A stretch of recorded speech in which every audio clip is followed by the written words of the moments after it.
Massachusetts is fining utility companies nearly $25 million for sloppy responses to last year's storms. 22 News State House reporter Christine Lee is standing by in Beacon Hill to explain why the penalties are working. Utility companies now know that if they leave their customers in the dark for too long, they're going to get fined, which has really improved their storm preparations, as recently demonstrated by Superstorm Sandy. The Department of Public Utilities has imposed nearly $25 million in penalties against Massachusetts utility companies.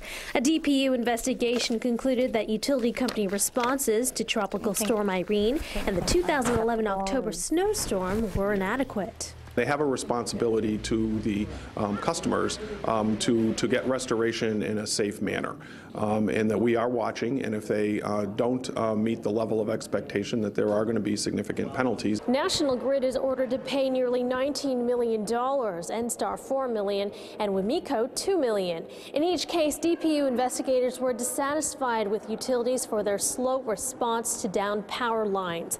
National Grid and NSTAR were singled out for failing to communicate with towns and customers affected by the storms. I think it's been very clear to the utilities that this administration, the Patrick administration, intends to take its responsibilities with respect to requiring that the utilities do their job very seriously.